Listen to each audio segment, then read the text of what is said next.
विपक्ष चाहे लाख सवाल उठाए, लेकिन बीजेपी बटेंगे तो कटेंगे वाले सियासी मिशन को लगातार नई धार दे रही है। क्योंकि आज जब सीएम योगी आदित्यनाथ झारखंड में चुनावी मोर्चा संभालने के लिए उतरे तो उन्होंने कहा कि हम जब भी बटे हैं तो निर्ममता से कटे हैं। इस बयान के बाद सियासी उफान आ गया, सियासी घमासान और तेज हो गया। विपक्ष का गंभीर आरोप है कि भारतीय जनता पार्टी चुनाव में ध्रुवीकरण के लिए इस तरह के नारे और लगा रही है। और बाकायदा कांग्रेस अध्यक्ष मल्लिकार्जुन खड़गे ने तो यहां तक आज कह दिया कि बांटने वाले भी तुम हो और काटने वाले भी तुम ही हो। उधर महाराष्ट्र में एक बार फिर से वोट जिहाद का मुद्दा जोर पकड़ लिया है, क्योंकि वहां के डिप्टी सीएम देवेंद्र फडणवीस ने आज कहा कि लोकसभा चुनाव की तरह विधानसभा चुनाव में भी कांग्रेस और उसके साथी दल यानी शिवसेना उद्धव ठाकरे गुट वोट जिहाद की एक बड़ी कोशिश में जुट गए हैं। यानी एक मुश्त वोट मुसलमान का। इसी देसी सियासत के बीच कनाडा की सड़कों पर सनातन का सैलाब उतर आया। वहां 2 हिंदू मंदिरों पर हुए खालिस्तानी गुंडों के हमले के बाद सड़कों पर जय श्री राम और बटोंगे तो कटोगे के नारे सरेआम लगे। तो आज इन्हीं तमाम मुद्दों पर होगी देश की सबसे बड़ी पॉलिटिकल बहस। एक तरफ वोट जिहाद की बात हो रही है, दूसरी तरफ हिंदू एकता की बात हो रही है, और इसके मायने क्या है आज की पॉलिटिकल डिबेट इसी पर।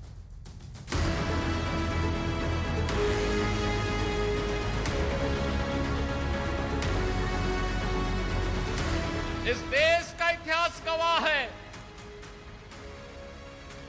जब भी जाति के नाम पर, क्षेत्र के नाम पर, भाषा के नाम पर बंटे हैं तो निर्ममता से कटे भी हैं। आने वाले समय में घरों के अंदर घंटी और शंख भी नहीं बजाने देंगे। आलमगीर आलम थे, औरंगजेब, देश को लूटा था उसने। और दूसरा, झारखंड मुक्ति मोर्चा का भी तो एक मंत्री था आलमगीर, जो यहाँ लूट करके जिसके घरों में नोटों की पट्टियां के गरीबों के, झारखंड वासियों का पैसा।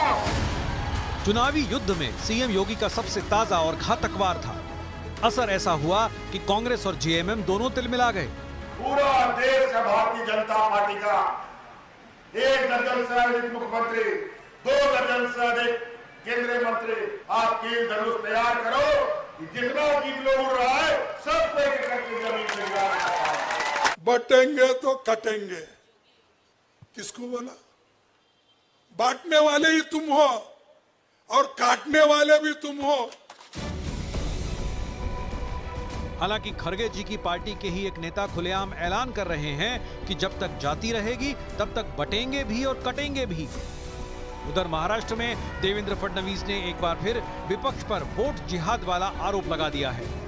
कुछ लोगों में डर पैदा करके वोट जिहाद करने वाले ये कांग्रेस और उनके साथ वाली पार्टियां, अब लोग इनके बहकावे में आने वाले नहीं है।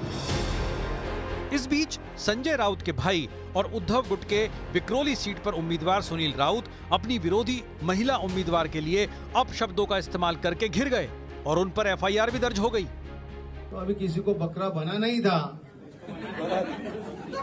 तो उसको बकरी को मेरे गले में डाल दिया। अभी 20 रुपए काटेंगे बकरी को। मामला ही दर्ज हुआ है ना, झूठे मुकदमे इस चुनाव में हमारे ऊपर हो गए, हमको जेल में डाला जाएगा फिर एक बार। हम डरते नहीं है, हम 23 तारीख के बाद हिसाब कर देंगे उनका सबका पूरा। एक तरफ माल, एक तरफ बकरी, कहां से निकल रही है ये मनस्थिति और मानसिकता? कांग्रेस में चुप्पी, मुंबई और महाराष्ट्र मुंह तोड़ जवाब देगी इस महाविनाश आघाड़ी को। और इस देसी सियासत के बीच कनाडा में हिंदू मंदिर और हिंदू भक्तों पर हमले के बाद वहां की सड़कों पर सनातन का सैलाब दिख रहा है।